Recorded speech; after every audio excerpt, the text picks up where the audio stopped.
السلام علیکم، دنیا ویلاگ کے ساتھ میں ہوں انجم فاروق۔ عمران خان توشہ خانہ کیس رکوانے میں ناکام، سپریم کورٹ کا ٹرائل جاری رکھنے کا حکم۔ حکومت نے نگران وزیر اعظم کے اختیارات بڑھا دیے۔ کیا اس قانون سازی کے بعد عام انتخابات کے انعقاد کے اوپر سوالیہ نشان لگ گیا ہے؟ اور شہباز حکومت کی معاشی میدان میں بدترین کارکردگی، عوام انہیں آئندہ عام انتخابات کے اندر کیوں ووٹ دیں؟ آج عمران خان سپریم کورٹ کے اندر بذات خود پیش ہوئے اور ان کے وکیل نے استدعا کی کہ توشہ خانہ کیس کا ٹرائل رکوا دیا جائے کیونکہ یہ ناقابل سماعت ہے۔ سپریم کورٹ نے کہا کہ آپ اسلام آباد ہائی کورٹ جائیں، مگر جو خواجہ حارث ہیں عمران خان صاحب کے وکیل، انہوں نے کہا کہ وہاں پہ ہماری دو درخواستیں زیر سماعت ہیں، ایک اختیار سماعت کی اور دوسری جو ہے توشہ خانہ کیس ٹرانسفر کرنے کی، کیونکہ ٹرائل کورٹ کے جج جو ہیں وہ متعصب ہیں اور ان کی کوئی فیس بک کے اوپر جو ہے ایک پوسٹ بھی ہے جو جس کی وجہ سے وہ ان کو متنازع بنایا جا رہا ہے۔ مگر سپریم کورٹ نے ٹرائل روکنے سے منع کر دیا، ان کی درخواست مسترد کر دی ہے۔ انہوں نے کہا کہ ہم اسلام آباد ہائی کورٹ کو کہہ دیتے ہیں کہ وہ ان درخواستوں کو پہلے سنیں، اور جو یہ اختیار سماعت کا معاملہ ہے یہ بہت سینسٹیو ہے، اس کو بھی دیکھیں اور ان دونوں کو یکجا کر کے سنیں۔ ہم کیونکہ ٹرائل کورٹ کے اندر اب جو کیس ہے وہ کنکلوڈ ہونے والا ہے، ہم ٹرائل کورٹ کے معاملات کے اندر مداخلت نہیں کریں گے۔ سپریم کورٹ نے بجا فرمایا توشہ خانہ کیس واقعی بالکل اینڈ کے اوپر چلا گیا ہے، اور یہ اگلے 2-4 روز کے اندر یہ محرم کی چھٹیاں آ رہی ہیں اور اس کے بعد شاید منڈے ٹیوزڈے تک اس کا فیصلہ آ جائے، اور اگر اس کا فیصلہ عمران خان صاحب کے پی ٹی آئی کے چیئرمین کے خلاف آیا تو انہیں 3 سال تک کی سزا ہو سکتی ہے، جرمانہ ہو سکتا ہے، یہ دونوں ہو سکتے ہیں، کیونکہ الیکشن کمیشن نے جب سزا سنائی تھی تو انہوں نے اس کیس کے اندر جو الیکشن ایکٹ 2017 کی شک 167 اور 173 کے اندر سنائی تھی۔ 167 کے اندر لکھا ہوا ہے کہ جو شخص غلط بیانی کرے گا، جھوٹا ڈکلیریشن دے گا، وہ شخص کرپٹ پریکٹس کے اندر ملوث ہوگا، اور 173 کے اندر لکھا ہوا ہے وہ جو شخص اپنے اثاثے چھپائے گا اور اس کے متعلق جھوٹ بولے گا اور کوئی غلط بیانی کرے گا، ڈکلیریشن غلط دے گا، اسے سزا 174 کے اندر لکھی ہوئی ہے الیکشن ایکٹ کے اندر 3 سال قید کی سزا ہوگی، جرمانہ ہوگا، یہ دونوں ہوگی۔ اور جو حالات چل رہے ہیں تو جو لوئر کو سیشن کورٹ کے اندر جو ٹرائل جاری ہے وہاں پہ جرح ہو چکی ہے گواہان کے اوپر۔ اب عمران خان صاحب نے اپنا 342 کا بیان ریکارڈ کرانا ہے، وہ انہوں نے آج کرانا تھا، وہ آج نہیں ریکارڈ ہو سکا، اب وہ کل ہوگا۔ کل جب عمران خان صاحب پیش ہوں گے سیشن کورٹ کے اندر تو 35 سوالات ہیں جو جج صاحب عمران خان صاحب سے کریں گے اور ان کے جوابات دیں گے، اور اس کے بعد یہ کیس کنکلوڈ ہو جائے گا۔ اور میرے خیال میں کل تو جو ہے جمعرات ہے، اس کے بعد 2-3 چھٹیاں ہیں، تو منڈے ٹیوزڈے کو اس کیس کا فیصلہ آ سکتا ہے، اور اس کیس کا فیصلہ اگر عمران خان صاحب کے خلاف آیا تو انہیں 3 سال کی سزا سنائی جائے گی، جس کے بعد ظاہر ہے وہ آئین کی شک، یہ الیکشن کمیشن نے جو آئین کی شک 63(1)(p) کے تحت بھی ان کو سزا دی ہوئی ہے، اور اس کی سزا بھی اب 5 سال نااہلی ہے، وہ الیکشن نہیں لڑ پائیں گے، اور ویسے بھی کسی کے خلاف اگر کوئی فیصلہ آ جاتا ہے، کوئی کنوکٹ ہو جاتا ہے شخص، وہ 5 سال کے لیے ویسے نااہل ہو جاتا ہے۔ تو یہ جو آئندہ کا الیکشن ہے، جو ابھی 2 ماہ بعد 3 ماہ بعد الیکشن ہونا ہے، اس کے اندر عمران خان صاحب نہیں ہوں گے اگر ان کے خلاف فیصلہ آتا ہے، تو یہ صورتحال ہے۔ دوسرا، آج حکومت نے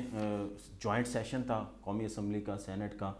تقریباً 54 لیجسلیشن کی ہیں، اور اس کے اندر جو سب سے اہم لیجسلیشن، ویسے تو الیکشنز کے حوالے سے انہوں نے بڑی اہم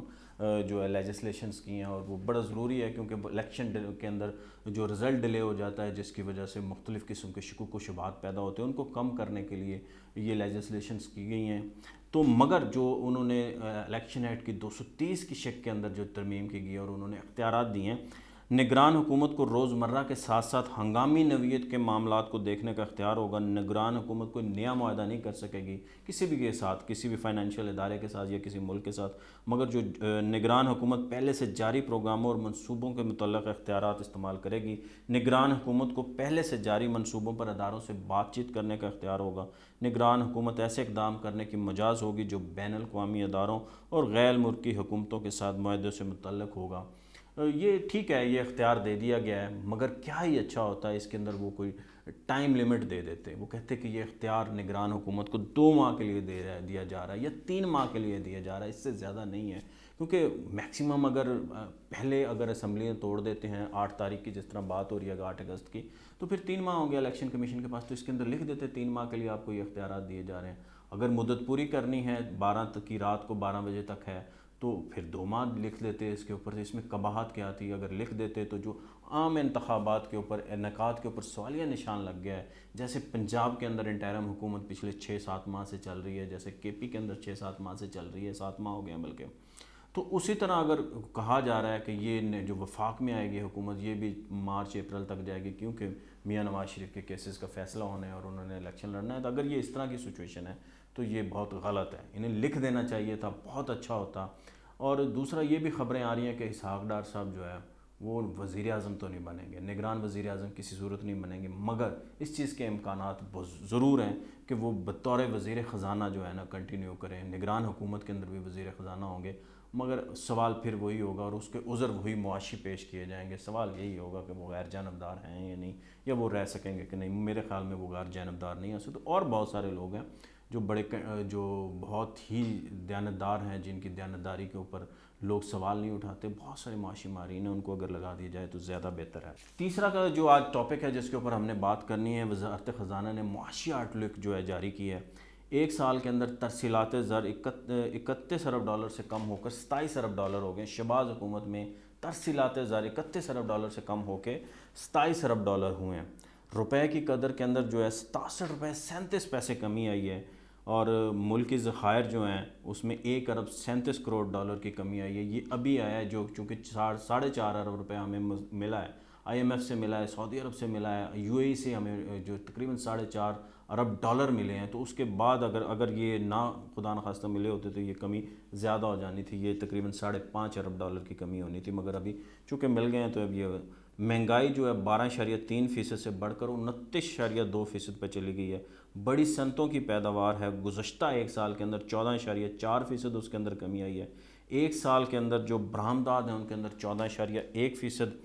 اور درآمدات میں 27.3% کمی دیکھنے میں آئی ہے۔ یہ اچھی خبر ہے۔ 1 سال میں جو ہے نا ایف بی آر کے محصولات میں 16.6% اضافہ ہوا ہے۔ شہباز حکومت کی کارکردگی تو یہ ہے معاشی میدان کے اندر، اور ان کے اوپر ہم کیا کریں، ظاہر ہے وہ اب ہر جگہ تقریر کرتے ہیں اور وہ وہی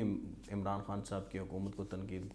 کا نشانہ بناتے ہیں۔ ان کی حکومت بھی بہت بڑی تھی، ان کے پاس بھی جو ہے نا ٹیم نہیں تھی معاشی ٹیم، اور نہ شہباز حکومت